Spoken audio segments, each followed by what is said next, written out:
Boa noite, meu nome é Felipe. Vamos para mais uma live de leitura bíblica, mas antes vamos começar com a nossa oração.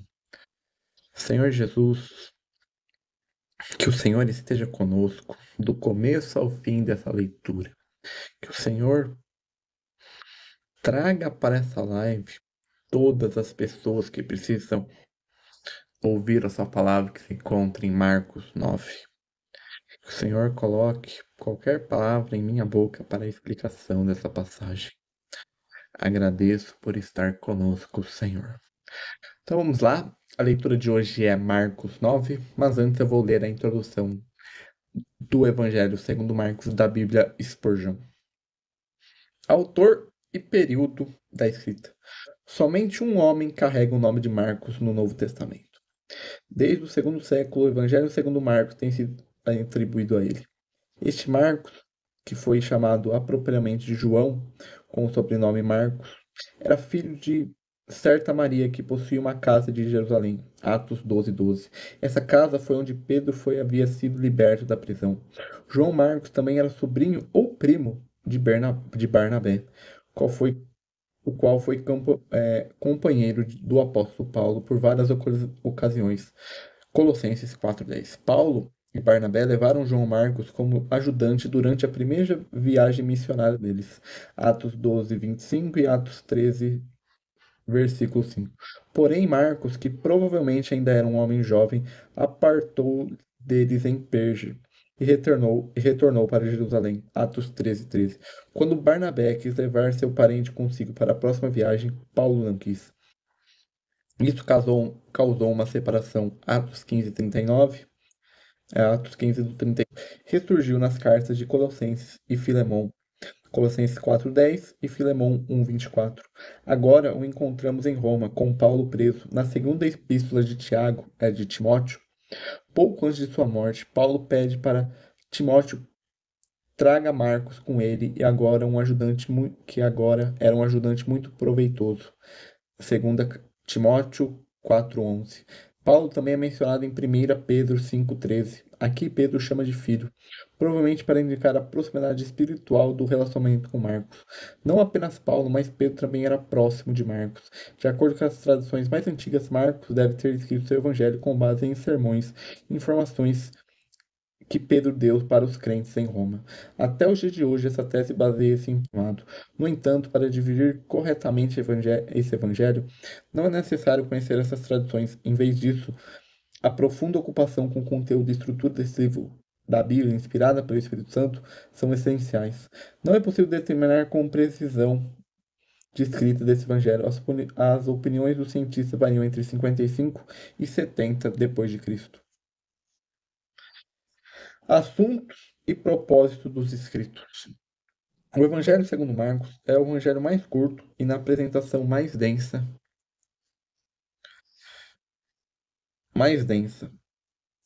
E é o evangelho mais curto e na apresentação mais denso. Marcos não descreve tanto os ensinamentos de Jesus, e sim a ação do Senhor Jesus.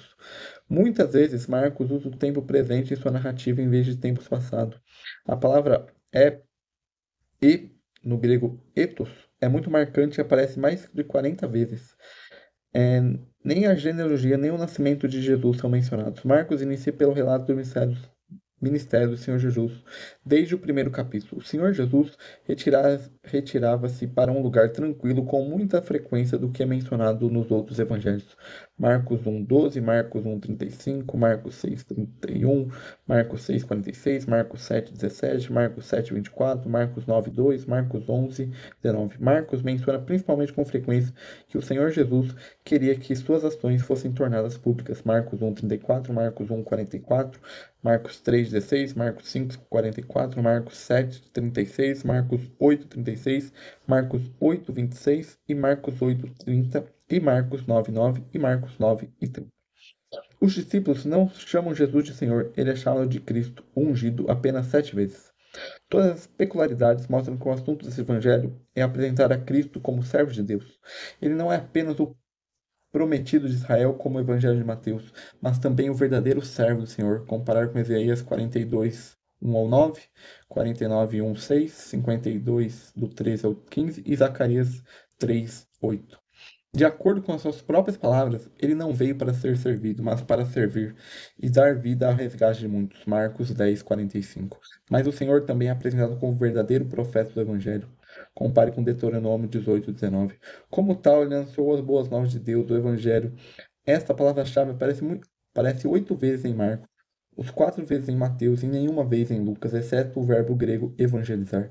Nem em João. Em Marcos 1,38, o Senhor Jesus explica com autoridade qual era o seu ministério, anunciar a palavra de Deus como profeta. Vamos às aldeias vizinhas para que eu possa pregar ali também, para que isto é o que eu vim. O servo de Deus também é o servo sofredor. O relato do sofrimento e da morte do Senhor ocupa um lugar relativamente grande em relação à extensão do Evangelho. Jesus. Nossa.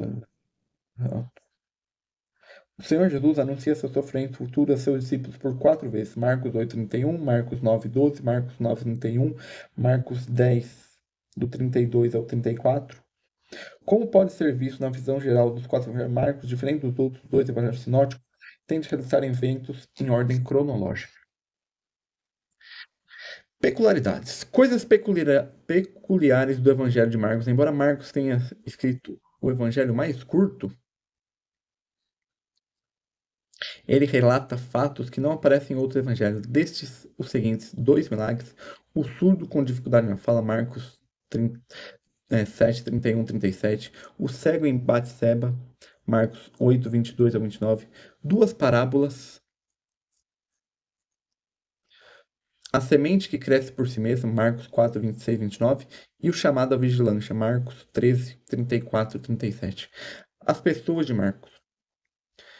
Marcos foi um servo infiel durante sua juventude. O Senhor deu a tarefa de escrever sobre sua vida como fiel servo de Deus. É somente Marcos que nos fala do jovem que seguiu Jesus quando ele foi preso e fugiu nu deles quando o prenderam. Capítulo 14, do versículo 51 ao 52. Com base em uma tradução antiga, supõe-se que esse jovem fosse o próprio Marcos. O final do Evangelho de Marcos. Muito foi escrito sobre os últimos versículos do Evangelho, do capítulo 16, do versículo 9 ao 20. Razão que eles são ausentes em alguns dos antigos manuscritos gregos do Antigo Testamento, Códex Sinaiticus e Códex Vaticanos. Novamente, outros manuscritos contêm uma versão mais curta. Os editores da edição científica do Novo Testamento grego, Nestlé Aladan, Aland, listam os versículos 9 a 20 entre colchetes, o que significa que são muito antigos, mas não são considerados originais pelos editores. Como esses versículos estão contidos na maioria dos manuscritos gregos em traduções antigas, há pouca dúvida de que os parágrafos antecedem os manuscritos que omitem ou questionem. Os vários estudiosos que não consideram o parágrafo como original tentam defender essa opinião, avançando argumentos relacionados ao estilo ou conteúdo dessa passagem. Em minha opinião, no entanto, esses foram suficientes contraditos no século XIX por H. Ocean, J. P. Lang, J. W. Burgon, C. F. Cayley e W. Kelly, em tempos mais recentes por W. R. Farmer e J. Van Bruggen, entre outros. Uma visão geral dos conteúdos. Aqui eu só vou ler do capítulo 9, que é o capítulo da leitura de hoje. A transfiguração de Jesus, a importância do discurso dos discípulos sobre humildade e perdão. Então vamos agora para a leitura de Marcos, capítulo 9.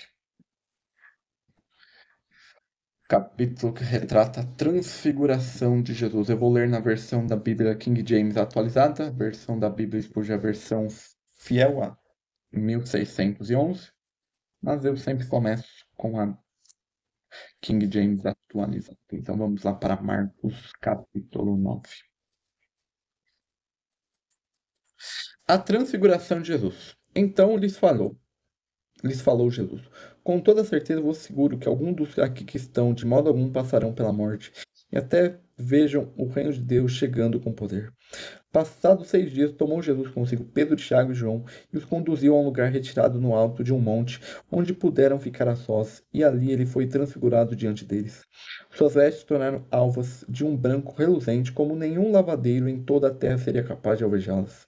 Então apareceu à sua frente Elias com Moisés, estavam conversando com Jesus. E Pedro, tomando a palavra, sugeriu: Rabi, é muito bom estarmos aqui. Vamos erguer 3 tabernáculos, uma será teu, uma para Moisés e outra para Elias. Pedro não sabia o que falar, pois ele havia ficado aterrorizado. Em seguida surgiu uma nuvem que os envolveu e dela soou uma voz que declarou: Este é o meu filho amado, a ele dais ouvido. E de repente, quando olharam ao redor, a ninguém mais viram, a não ser Jesus. Durante a caminhada, descendo o monte, Jesus lhe ordenou que a ninguém revelasse o que havia presenciado, até que o Filho do Homem tivesse ressuscitado dos mortos. Eles mantiveram esse assunto exclusivamente entre si, mas comentavam sobre o significado da expressão ressuscitado dos mortos. Então questionaram por que o mestre da lei afirma que é preciso que Elias venha primeiro. Jesus lhes esclareceu: realmente Elias vindo primeiro restaurará todas as coisas. Agora, porque está escrito também que é necessário que o Filho do Homem sofra penosamente e seja rejeitado com desprezo. Pois eu lhes digo, Elias também já veio e fizeram contra ele tudo o que desejavam, como está escrito a respeito dele. Jesus cura um menino possesso. Assim que chegaram onde estavam os demais discípulos, observaram uma grande aglomerado de pessoas ao redor deles e os mestres da lei discutindo com eles.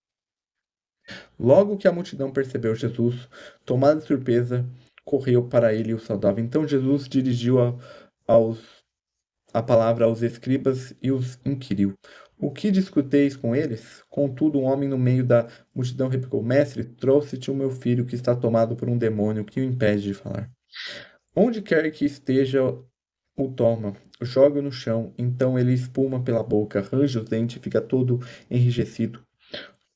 Roguei aos seus discípulos que expulsassem o tal espírito, mas eles não conseguiram. Adomes- ado- Admoestou-lhes Jesus: Ó geração sem fé, até quando estarei eu junto a vós? Até quando vos suportarei? Trazei-o a mim. E logo trouxeram. Assim que o espírito viu Jesus, no mesmo instante, provocou uma convulsão no menino. Este caiu no chão e começou a rolar, espumando pela boca. Então Jesus indagou o pai do menino: Há quanto tempo isso está acontecendo? E o pai declarou: Desde a infância. Muitas vezes esse demônio o tem jogado no fogo e na água para matá-lo. Todavia, se tu podes fazer algo, tem compaixão de nós e de alguma maneira ajude-nos. Se podes, contestou-lhe Jesus, tudo é possível para aquele que crê. E imediatamente o pai do menino asseverou: Creio, ajude-me a vencer a minha falta de fé. Percebendo que o povo estava se ajuntando, repreendeu o espírito imundo, determinando: Espírito mudo e surdo, eu te ordeno, deixe este jovem e jamais o tome novamente. Então o demônio berrou e agitou o jovem violentamente e abandonou. O menino ficou desfalecido e a ponto de todos afirmarem, ele morreu. Entretanto, Jesus, pegando as mãos do menino, o levantou e ele ficou em pé. Mais tarde, quando Jesus estava em casa, seus discípulos o consultaram em particular. Por qual razão não fomos capazes de expulsá-lo? E Jesus lhes advertiu: essa espécie de demônio só é exprimida com oração e jejum. Segundo o anúncio da paixão. Eles partiram daquele lugar e atravessaram a Galileia, e Jesus evitava que qualquer pessoa soubesse onde se achava, pois estava dedicado ao ensino aos seus discípulos e eles revelavam: O Filho do Homem está prestes a ser entregue na mão dos homens, eles o matarão, mas 3 dias depois ressuscitará. Todavia, eles não conseguirão entender o que ele desejava comunicar, mas tinham receio de inquiri-los a este respeito. Quem é o maior no reino? Então chegaram a Cafarnaum, quando já estavam em casa, indagou-lhes sobre o que discorrer pelo caminho. Eles, porém, ficaram em silêncio, porque no caminho haviam discutido sobre quem era o maior. Assentando-lhes, Jesus reuniu os 12 e lhes orientou: Se algum deseja ser o primeiro, seja o último, servo de todos. E conduzindo uma criança, colocou no meio deles e, tomando-a nos braços, revelou: Quem recebe uma dessas crianças por ser meu seguidor, do mesmo modo estará a mim recebendo, e qualquer que me receba não estará me recebendo, mas igualmente aquele que me enviou. Quem não é contra está a favor. Contou-lhe João: Mestre, vimos um homem que em teu nome estava expulsando demônios e procuramos impedi-lo, pois afinal ele não era um dos nossos. Não impeçais, ponderou Jesus. Ninguém que realiza um milagre em meu nome é capaz de falar mal de mim em seguida. Então aqui mostra a pluralidade da igreja. A igreja não era só os 12 discípulos, era qualquer um que seguia os ensinamentos de Jesus. Então, se você tem um amigo, um parente que não é da sua igreja, mas ele é um seguidor de Jesus, deixa ele lá na igreja dele, você fique na sua. Não brigue por causa de igreja, briga por causa de Cristo. Ai, ai, ai. Portanto, quem não é. Com toda certeza vos asseguro, qualquer pessoa que vos de beber um copo de água pelo fato de pertencerem a Cristo, de maneira alguma perderá a sua recompensa. Evitar o pecado a todo custo. Se alguém fizer tropeçar um desses pequeninos que creem em mim, será melhor que fosse lançado no mar como uma pedra de asno amarrada no pescoço. E tu, se tua mão te fazer tropeçar, corte-a, pois é melhor entrar para a vida mutilado do que possuindo as duas mãos, e ireis para o inferno, onde o fogo que arde jamais arrefece. Naquele lugar os teus vermes devoradores não morrerão, e as chamas nunca se apagarão. E se teu pé se fizer tropeçar, corta-o, pois é melhor entrar para a vida aleijado do que tendo dois pés e serem lançados no inferno, onde o teu verme não morre e o fogo é inextinguível. E ainda, se um dos teus olhos te lançar a pecar, arranque-o. É melhor entrar no reino de Deus com apenas um dos teus olhos do que possuindo dois olhos e ser atirado no inferno. Naquele lugar, os teus vermes devoradores não morrerão e as chamas nunca se apagarão. Os cristãos são sal da terra, pois todos serão salgados com o fogo. O sal é bom, mas se o sal perder o seu gosto, como restaurar sua propriedade? Tendo bom sal em vós mesmos e viver em paz uns com os outros. Então é isso. Essa é a leitura de Marcos 9. Tenha um bom resto de, de segunda-feira, um bom início de semana. Amanhã nós voltamos com mais uma leitura bíblica. Tchau, tchau e até a próxima.